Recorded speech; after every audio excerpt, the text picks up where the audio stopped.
Saya mulai dengan pertanyaan pertama. Shalom, selamat malam Bapak Pendeta. Kata orang tua bahwa pada zaman dulu orang lebih percaya matahari, bulan, bintang, bahwa itu adalah Tuhan Allah, Tuhan Yesus, Roh Kudus. Apakah ini termasuk penyembahan berhala atau tidak? Mohon penjelasannya Bapak. Ya, sudah pasti itu penyembahan berhala, karena kita tahu bahwa matahari, bulan, bintang, dan lain sebagainya itu kan ciptaan Allah. Jadi bagaimana bisa dianggap sebagai Allah? Jadi sudah pasti itu adalah penyembahan berhala. Dan memang pada zaman dulu banyak orang sering kali jatuh pada penyembahan berhala dengan menyembah matahari, bulan, bintang, dan sebagainya.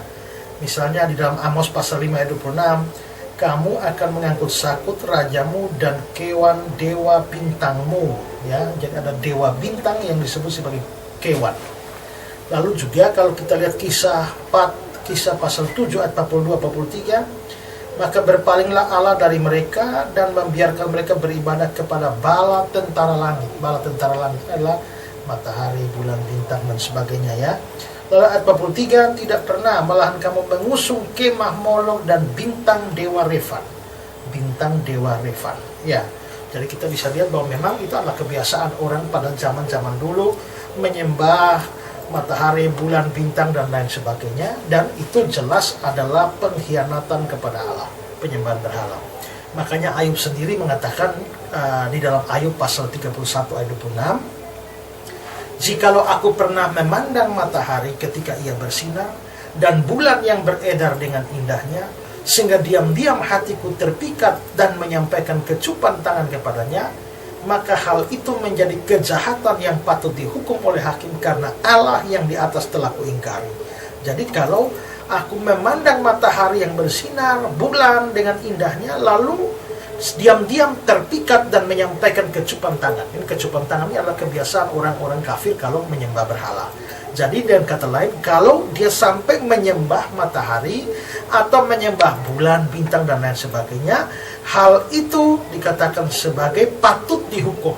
Karena apa? Karena Allah yang di atas telah kuingkari. Jadi penyembahan terhadap matahari, bulan, bintang, dan sebagainya, dan juga semua penyembahan berhala terhadap apapun, itu adalah pengingkaran terhadap Allah, dan itu adalah dosa yang memang patut dihukum, ya. Baik, untuk pertanyaan berikutnya Bapak. Shalom Bapak Pendeta, dengan aneh risiko mana? Saya mau, yang dimaksud dengan dosa yang mendatangkan maut itu sebenarnya dosa seperti apa? Mohon penjelasannya Bapak. Ini kayaknya kita sering jawab, tapi mungkin dia tidak mendengarkan Bapak. Ya, ini pertanyaan sudah berulang-ulang, ya. Jadi dosa yang itu dalam 1 Yohanes 5 ayat 16-17, ada dosa yang mendatangkan maut, ada dosa yang tidak mendatangkan maut. Jadi saya tidak mau berpanjang-panjang lagi, ini karena sudah sering kali dijawab. Jadi intinya adalah bahwa yang dimaksudkan dengan dosa yang mendatangkan maut itu adalah menuju pada dosa hujat terhadap Roh Kudus, seperti yang dibicarakan dalam Matius pasal 12. Sedangkan dosa yang tidak mendatangkan maut adalah dosa-dosa lain. Dosa-dosa lain yang bisa diakui dan diampuni sehingga tidak dihukum, tidak mendatangkan maut. Tetapi dosa yang mendatangkan maut ini adalah dosa yang tidak bisa diampuni, dosa hujat terhadap Roh Kudus, ya. Baik, untuk pertanyaan berikutnya Bapak dari Luki di Liba. Shalom Bapak Pendeta, bagaimana pendapat tentang orang yang percaya Yesus tapi menyembah patung, dan orang yang tidak percaya Yesus dan tidak menyembah patung? Terima kasih. Orang yang percaya Yesus tapi menyembah patung, pertanyaannya adalah kalau dia memang menyembah patung, apakah benar dia menyembah Yesus? Ya, karena kalau dia betul-betul menyembah Yesus, beriman pada Yesus, dia pasti tidak menyembah patung, karena itu kan pelanggaran terhadap hukum Tuhan, ya. Di dalam Keluaran pasal 20 itu, ya, jangan membuat bagimu patung yang menyerupai apapun yang di langit di atas, atau yang ada di bumi di bawah, atau yang ada dalam air di bawah bumi. Jangan sujud menyembah kepadanya atau beribadah kepadanya, sebab aku Tuhan Allahmu adalah Allah yang cemburu, dan seterusnya. Keluaran pasal 20 ayat 4 dan 5. Dan itu adalah hukum kedua. Jadi kalau orang sampai katanya percaya Yesus tapi masih menyembah patung, kok saya jadi ragu apa betul dia menyembah Yesus atau tidak, ya. Nah, itu yang pertama. Jadi lalu bagaimana dengan orang yang tidak percaya Yesus tapi tidak menyembah patung? Ya biarpun dia tidak menyembah patung, tapi kan dia punya dosa yang lain. Tapi kalau dia tidak percaya Yesus, berarti dia tidak mempunyai juru selamat. Dia tidak mempunyai penebus dosa. Jadi menurut saya tidak ada bedanya, dua-duanya tetap akan masuk neraka. Kenapa? Karena intinya adalah tidak percaya Yesus. Orang yang mengaku percaya Yesus tapi menyembah patung sesungguhnya bukan atau tidak percaya Yesus.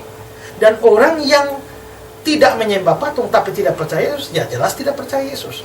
Dan tidak percaya Yesus itu artinya tidak mempunyai penebus dosa, tidak mempunyai juru selamat yang membebaskannya dari dosa-dosa. Dan karenanya maka dua pihak itu tetap menurut saya akan masuk neraka, ya, karena mereka tidak akan diselamatkan bukan karena menyembah patung atau tidak menyembah patungnya, tetapi karena mereka adalah orang berdosa yang tanpa juru selamat. Ya. Baik, untuk pertanyaan berikutnya, Bapak. Shalom, selamat malam Bapak Pendeta. Saya ingin bertanya,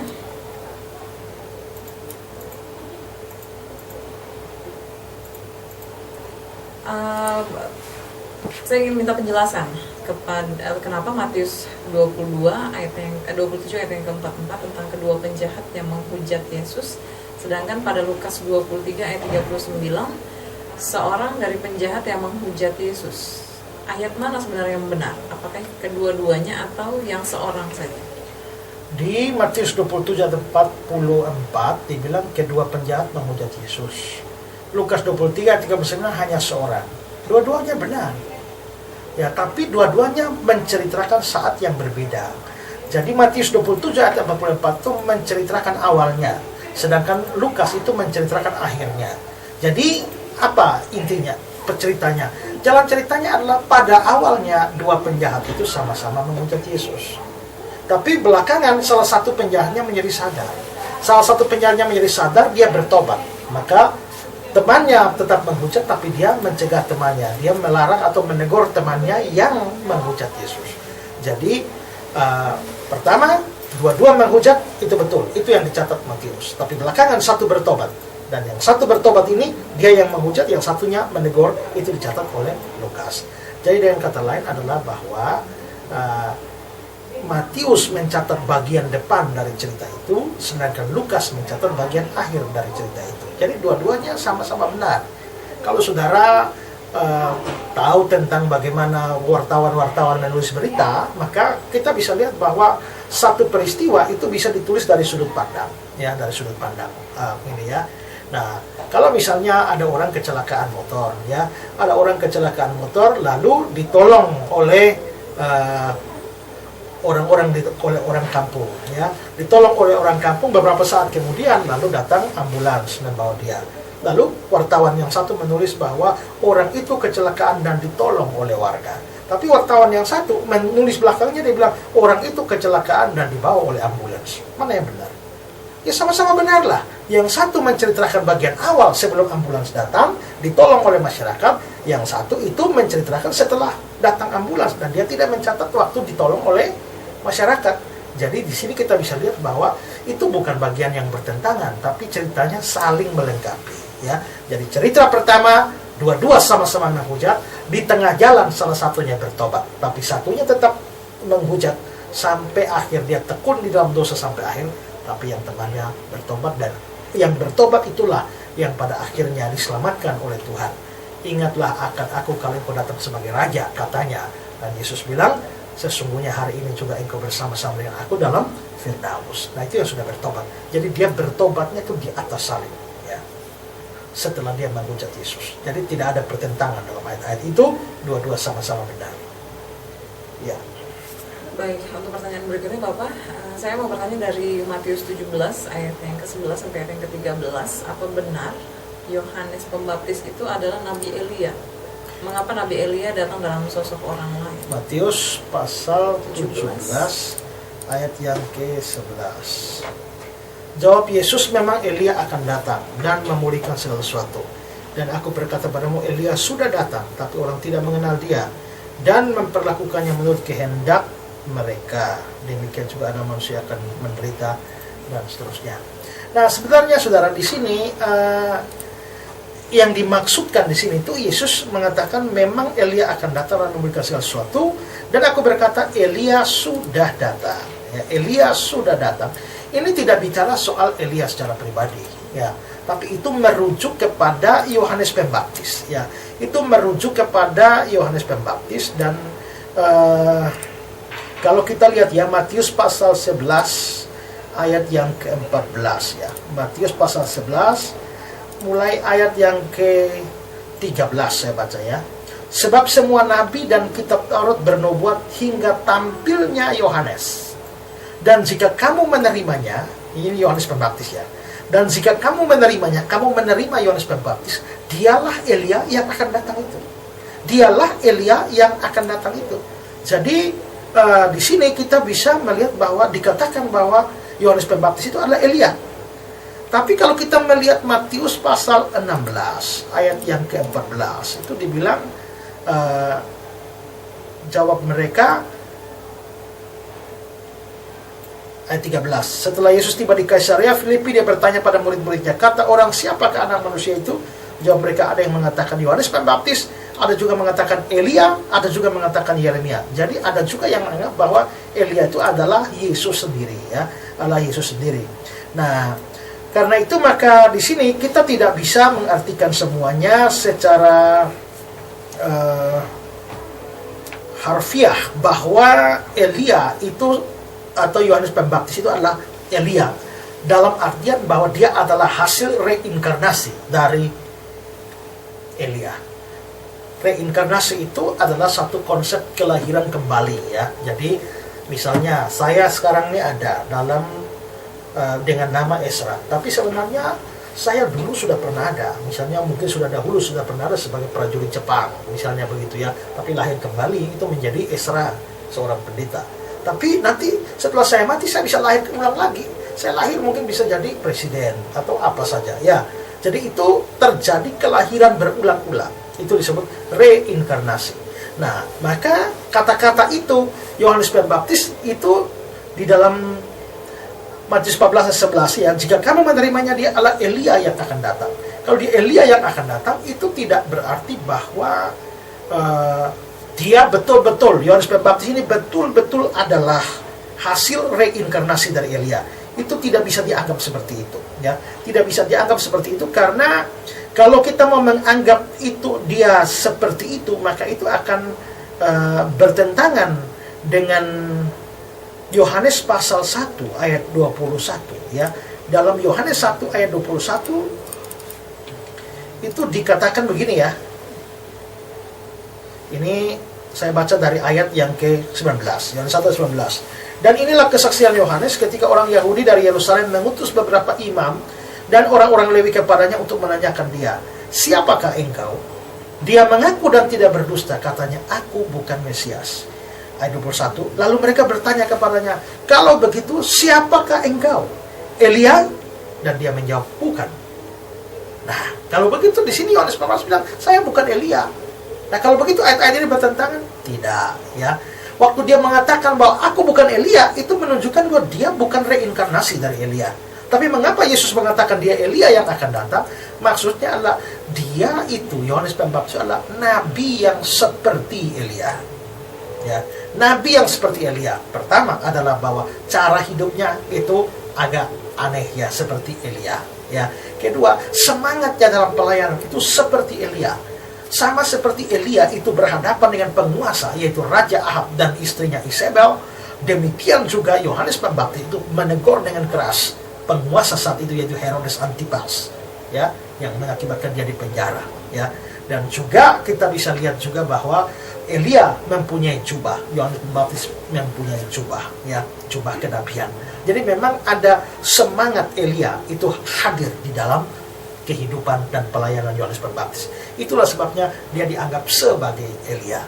Nah, misalnya juga saudara ya, katakanlah bahwa ada, saya dulu pernah tahu ya, kalau saya tidak salah orang namanya Christopher Sun.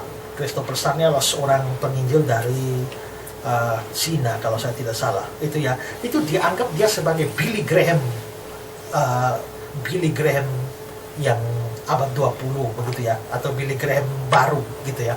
Nah, itu bukan berarti bahwa Christopher Sun itu adalah Billy Graham, bukan. Tapi karena model pelayanannya seperti Billy Graham, maka dia dianggap sebagai dia disebut sebagai Billy Graham-nya Asia. Ya, Billy Graham-nya Asia. Kalau Billy Graham kan di Amerika, tapi ini disebut Christopher Sun, disebut sebagai Billy Graham-nya Asia. Walaupun saya melihat pelayanannya Christopher Sun, saya merasa tidak cocok dengan Billy Graham, tapi ya itu istilah ya.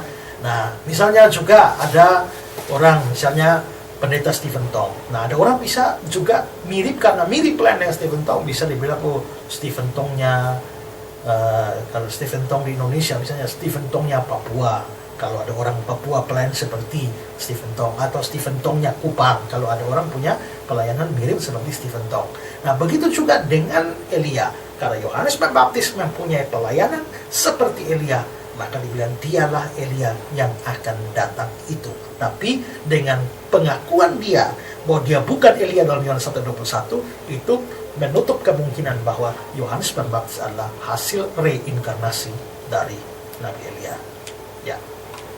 Dan pertanyaan berikutnya, Shalom Bapak Pendeta, apakah dalam kitab Wahyu 12 bahwa naga pemburu perempuan itu ada kaitannya dengan kelahiran Yesus atau tidak? Mohon penjelasan dari Bapak, terima kasih. Ini panjang ya, ini ayat ini kalau saudara tanya satu pasal begini susah menjawabnya ya. Tapi kalau kita melihat ayat 1, 2, maka tampaklah satu tanda besar di langit, seorang perempuan berselubungkan matahari dengan bulan di bawah kakinya dan sebuah mahkota dari 12 bintang di atas kepalanya. Dia sedang mengandung dan dalam keluhan dan penderitaannya hendak melahirkan, dia berteriak kesakitan. Maka tampaklah satu tanda yang lain di langit, lihatlah seekor naga merah padam yang besar, berkepala 7, bertanduk 10, dan di atas kepalanya ada 7 mahkota. Dan ya seterusnya ya, masih panjang lagi ya. Ini dia mengejar perempuan itu sampai ke padang gurun dan seterusnya. Nah, apakah ini berkaitan dengan kelahiran Yesus? Nah, memang ada tafsiran yang mengaitkan itu dengan kelahiran Yesus, yang menerangkan bahwa perempuan yang melahirkan di situ adalah Maria, Bunda Maria. Tapi jadi kalau memang itu Bunda Maria, betapa mulianya Maria ya, karena menurut ayat 1, perempuan itu berselubungkan matahari dengan bulan di bawah kakinya, sebuah mahkota 12 bintang di atas kepalanya. Nah, kalau memang ini Maria, maka dia sedang mengandung. Nah, itu melahirkan Yesus. Nah, tetapi menafsirkan bahwa ini perempuan di sini adalah Maria, kok rasanya bertentangan dengan napas dari Perjanjian Baru, di mana Maria tidak dianggap sebagai begitu istimewa di dalam gereja perdana. Dia memang adalah seorang perempuan yang dipakai oleh Yesus, dipakai oleh Allah untuk melahirkan Yesus, tapi tidak diangkat menjadi semacam ratu di surga seperti banyak kepercayaan seperti itu, atau menjadi perempuan yang begitu luar biasa, bahkan ada yang memberikan gelar mediatrix kepadanya. Mediatrix itu adalah perantara perempuan, Yesus itu mediator ya. Nah, jadi jelas itu adalah sesuatu yang tafsiran yang tidak bisa dibenarkan. Nah, ada juga pandangan yang lain mengatakan bahwa perempuan di sini itu adalah Israel ya. Perempuan ini adalah Israel yang dan yang diibaratkan Allah sebagai istrinya ya. Nah, lalu tetapi pandangan itu juga mempunyai banyak kelemahan ya. Pandangan yang paling banyak diterima itu adalah bahwa perempuan itu adalah umat perjanjian ya. Dikatakan bahwa kalau naga itu adalah setan, sudah jelas adalah setan ya, atau iblis. Iblis itu menyerang perempuan itu, artinya iblis itu menyerang umat perjanjian Allah ya. Jadi perempuan yang diserang itu mewakili umat perjanjian, baik dalam masa perjanjian lama maupun juga perjanjian baru ya. Dan karena itu kedua umat ini ya, umat PL, umat perjanjian lama dan perjanjian baru itu disatukan dan disebut sebagai ibu ya, disebut sebagai ibu. Dan keturunan perempuan itu nantinya itu yang memegang kekuasaan, itu adalah mereka yang memegang perintah Allah dan kesaksian Yesus. Itu nampak di dalam ayat yang ke-17 ya. Dalam ayat 17 itu, maka marahlah naga itu kepada perempuan itu, lalu pergi memengaruhi keturunan yang lain yang menuruti hukum-hukum Allah dan memiliki kesaksian Yesus.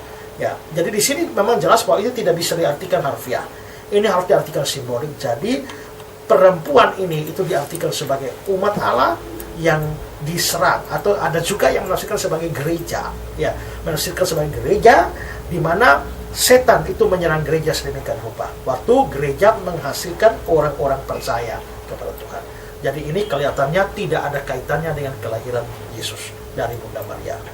Ya. Baik, untuk pertanyaan berikutnya Bapak, ini mengenai El Shaddai. Apakah itu adalah nama Tuhan Allah? Tapi kenapa tidak tertulis dalam Alkitab? Mohon penjelasannya Bapak. Loh, itu tertulis di dalam Alkitab.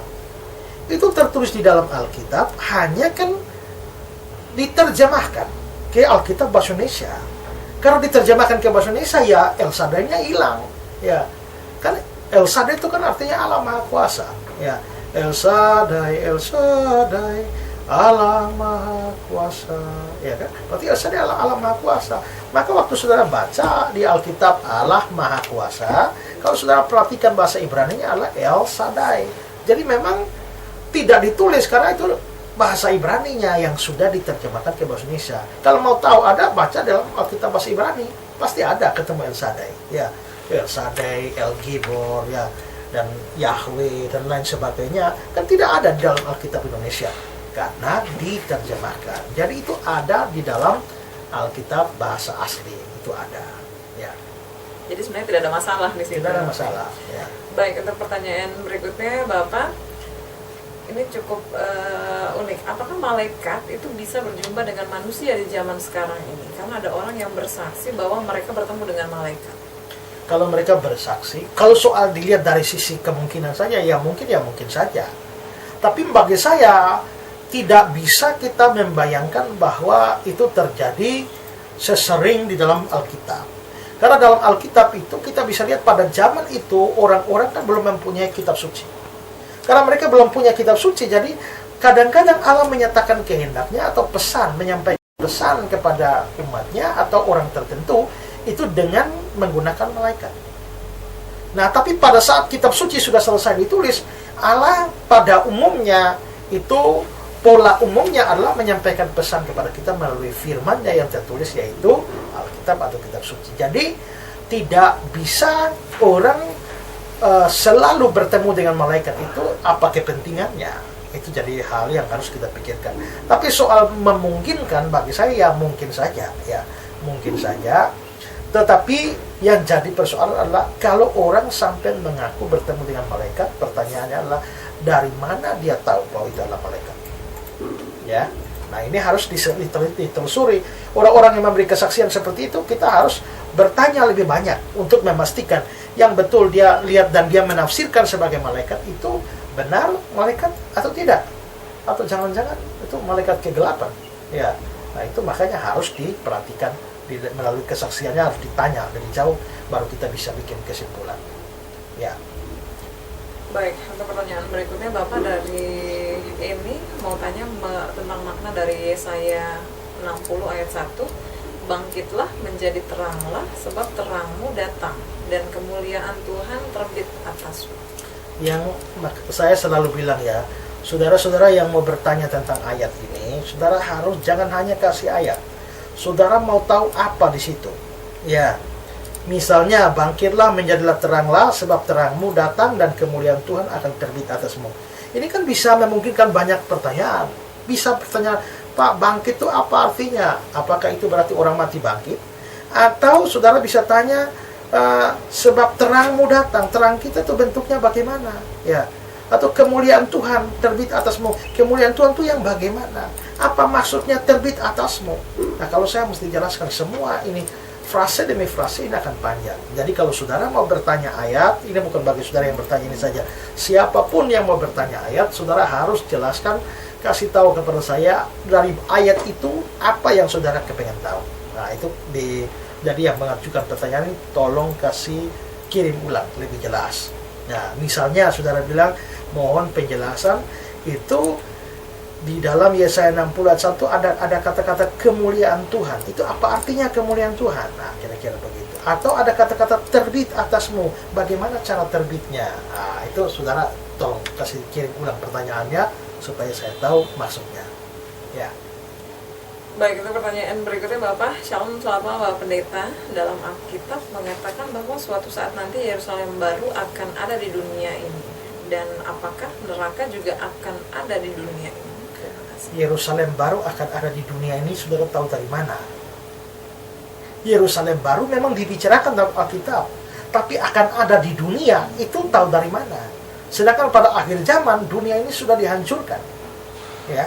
Lalu dari mana tahu bahwa Yerusalem baru itu akan ada di dunia ini? Nah, itu kita harus melihat dengan baik dulu. Jadi kadang-kadang memang bahasa kita wahyu itu kan sifatnya kan simbolik, jadi tidak bisa diartikan harfiah, ya. Nah, jadi aku melihat satu kota turun ke bumi itu tidak bisa diartikan secara harfiah bahwa betul-betul ada di bumi ini, ya.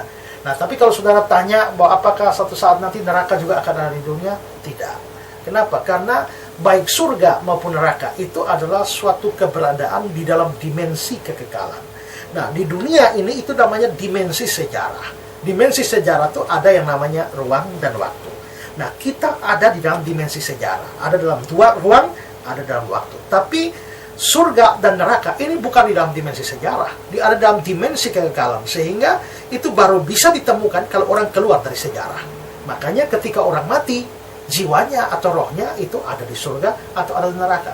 Tapi sepanjang kita ada di dunia, mau cari surga dan neraka, menelusuri semua galaksi pun tidak akan dapat. Karena sampai seluruh galaksi pun, alam semesta pun, itu masuk ke dalam dimensi sejarah, ruang dan waktu. Jadi menurut saya tidak bisa surga atau neraka ada di bumi ini, ya. Itu tetap di dalam dimensi kekekalan. Dan lagi pula dunia ini akan dihancurkan, ya. Baik kawan, terima kasih kawan sudah ikuti program Revival Voice malam hari ini. Dan sebelum program ini kita tutup, kawan, Bapak Ezra akan berdoa untuk kita. Ya, kita berdoa.